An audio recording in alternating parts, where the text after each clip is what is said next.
Welcome, ladies and gentlemen, to the Precious Metal Summit conference here in Zurich. Commodity TV for you. We want to talk to Lahontan Gold. And Kimberly Ann, the founder and CEO, is here with us. Hey, good to see you again. Great to be here. Thank you for having me. Yeah, hope all fine. How was the conference so far? It's been great. We've been meeting with a lot of fantastic shareholders and possible new investors. And, we're lining up project financing for, a year and a half from now. So we're very focused on what our plan is going forward. So it's been fun so far. Super. So 2024 was in that sense a good year for you. You moved the project forward. Yeah, absolutely. On the ground, we did great work. Our share price suffered for various different reasons. The market is not easy. The market's been what it has, but we're in Nevada, one of the best jurisdictions in the world, and especially now with what's been happening in the political world that we're living in, I think it's going to be fantastic. There's no place I'd rather be than the U.S. right now. But yeah, we've been pushing our permits through. We did more drilling. We increased our resource 20%, moved a lot of our inferred to the indicated category. So these are all really important things. When you want to build a mine, you want to make sure that you're checking all the boxes to make sure you can de-risk it. So yeah, and I think Nevada has a very strict permitting code, right? Something like 30 months is all together. That's what I have in my mind.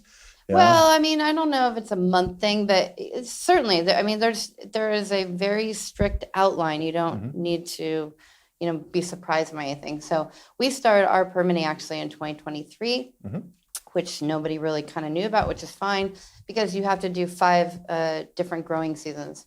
So it takes 2 years for these growing seasons to look for the rabbits and the raptors, and you can't go do the raptor survey and fly at different times of the year. So they all take time.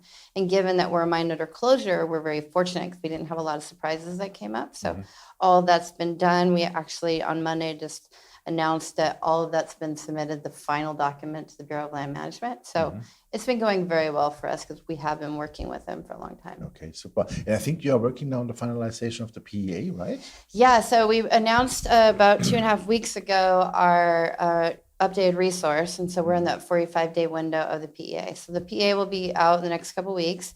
And it's very detailed. It's more kind of a PFS level because we need all that information for a mine permit. So it's been really heavily back-end loaded engineering, how much electricity, how much dust we're going to kick up, all these type of things that we need to know. Otherwise, they won't give us a mine permit.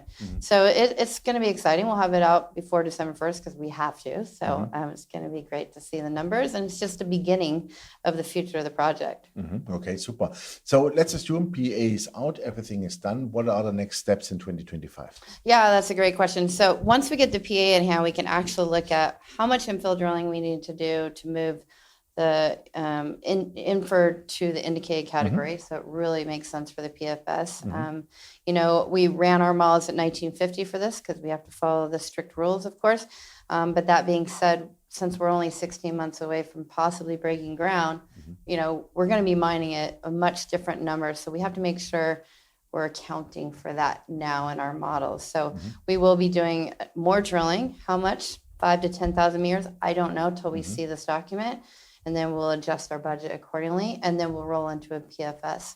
But also just me personally as a CEO focused on looking for project financing.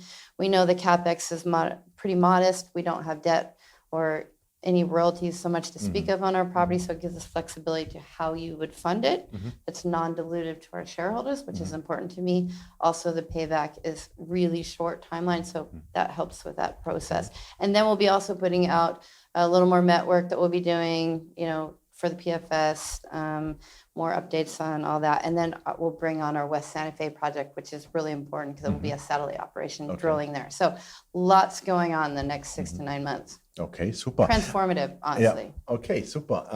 You said the CapEx is quite modest. Can you give us a little bit of an idea? I know it's maybe too early to say because the data is not out, but is it, let's say, in the 100 million, 500 million?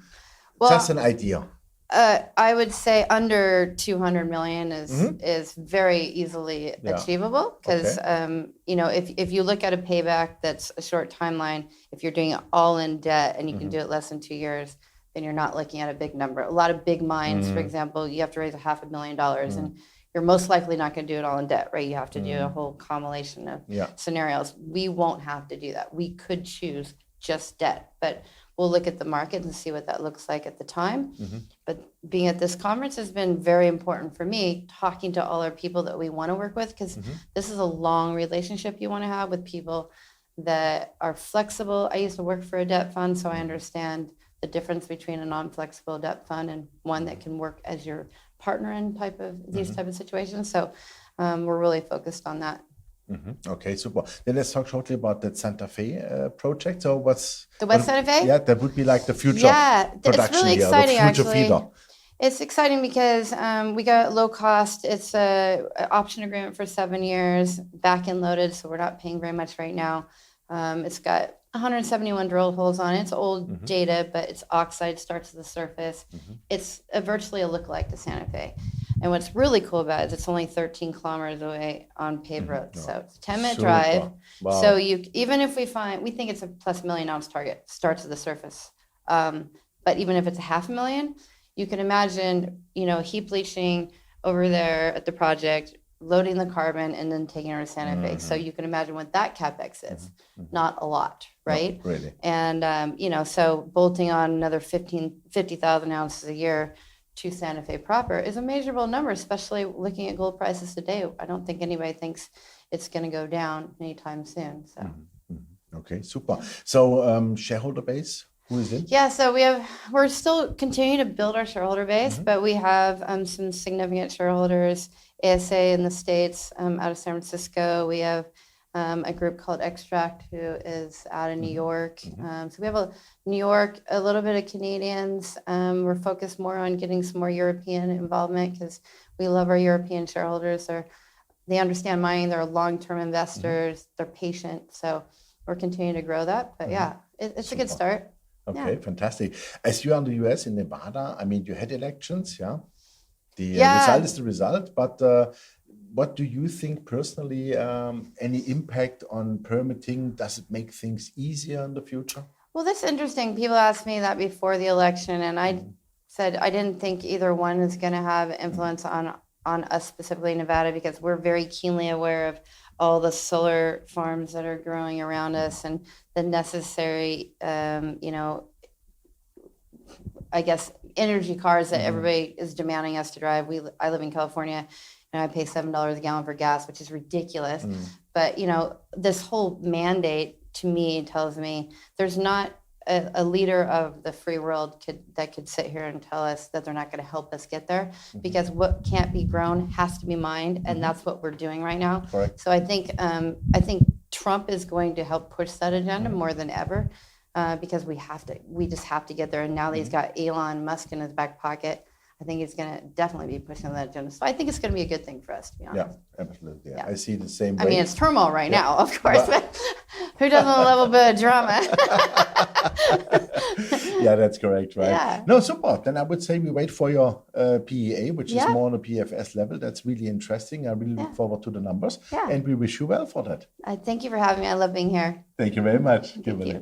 Yeah, ladies and gentlemen, there was Kimberly Ann, the CEO and founder of Lahontan Gold. And you heard that the PEA, more on the PFS level already, is coming out here really, really soon. And honestly, at those share prices, it looks more like a bargain, to be honest. So check out the company. Definitely. Thanks for watching us, and bye-bye from Switzerland.